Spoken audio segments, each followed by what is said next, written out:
Assalamualaikum warahmatullahi wabarakatuh.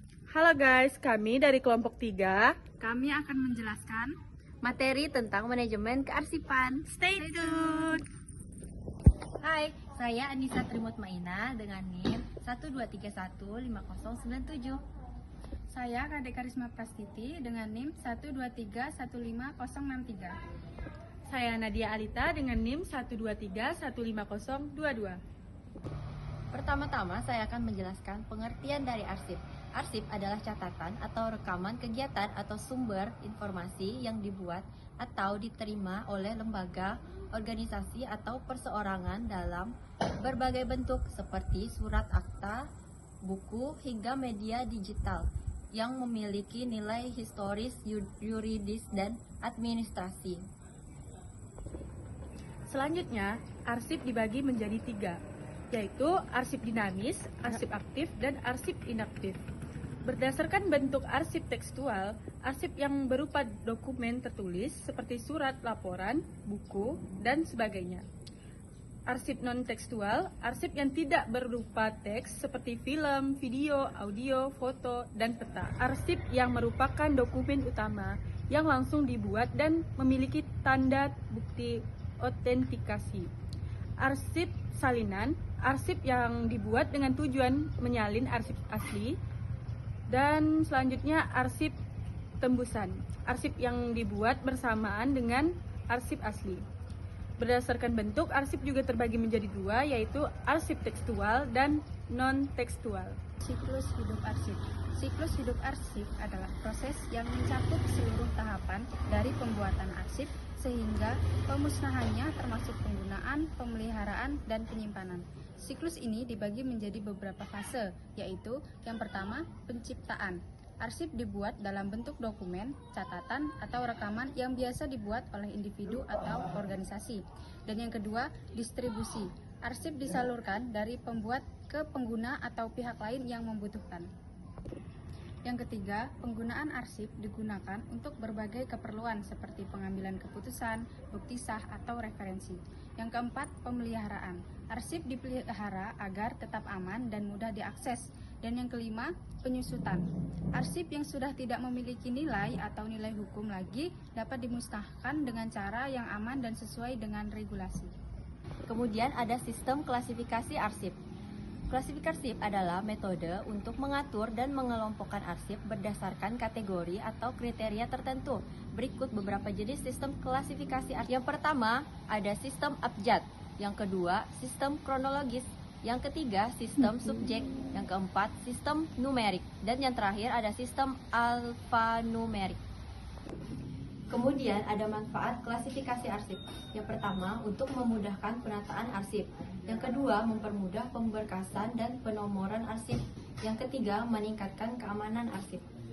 Peralatan dalam menata arsip terdiri dari 2 macam, yaitu peralatan fisik dan digital.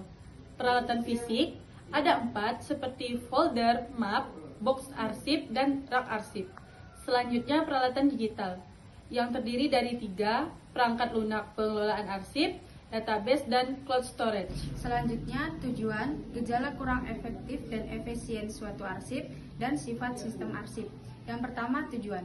Tujuan arsip adalah untuk menyimpan dan mengelola informasi yang penting dan berharga dengan efektif dan efisien. Dengan kata lain, tujuan arsip adalah untuk memastikan bahwa informasi yang penting dan berharga dapat disimpan, dikelola, dan diakses dengan baik. Kemudian, sifat sistem arsip meliputi autentik, legal, terpercaya, mudah diakses, dan efisien dalam penggunaan ruang. Berikutnya ada prosedur pengelolaan arsip. Yang pertama, penerimaan atau penciptaan arsip. Arsip dapat berasal dari dokumen masuk, yaitu surat dan laporan atau dokumen yang dibuat oleh organisasi. Yang kedua, ada klasifikasi arsip. Arsip dikelompokkan berdasarkan jenis, fungsi, atau unit kerja penghasilnya. Yang ketiga, yaitu pencatatan arsip. Arsip dicatat dalam daftar arsip atau register untuk mempermudah pelacakan. Yang keempat, yaitu penyimpanan arsip. Arsip disimpan di tempat yang aman sesuai klasifikasi dan frekuensi penggunaannya. Kemudian yang terakhir yaitu penerimaan atau penciptaan arsip. Arsip dapat berasal dari dokumen masuk seperti surat, laporan, atau dokumen yang dibuat oleh organisasi. Selanjutnya, jadwal retensi arsip atau biasa disebut JRA. Daftar yang berisi jenis-jenis arsip beserta jangka waktu penyimpanannya dan keterangannya mengenai nasib akhir arsip tersebut, dimusnahkan atau dipermanenkan.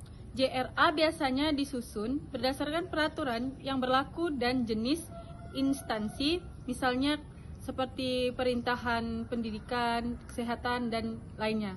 Komponen umum dalam jadwal retensi arsip ada 5. Yang pertama jenis arsip, yang kedua kode klarifikasi, yang ketiga kurun waktu, yang keempat jangka waktu simpanan aktif dan inaktif, yang terakhir nasib akhir. Digitalisasi arsip.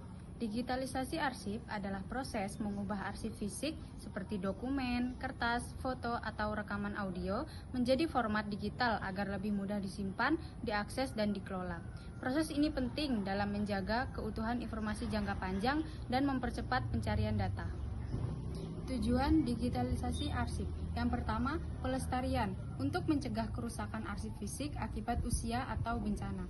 Yang kedua, aksesibilitas, memudahkan pencarian dan akses arsip dari mana saja. Yang ketiga, efisiensi ruang. Dan yang terakhir, keamanan data. Kesimpulan dari materi manajemen kearsipan adalah kearsipan merupakan proses pengelolaan arsip secara sistematis dan efisien untuk mendokumentasikan kegiatan suatu instansi. Tujuan utamanya adalah untuk menjaga integritas informasi, memastikan kepatuhan terhadap regulasi, dan memudahkan penemuan kembali arsip jika diperlukan. Sekian video dari kami bertiga. Kurang dan lebihnya, Kami mohon maaf. Kami akhiri. Wassalamualaikum warahmatullahi wabarakatuh. Bye-bye.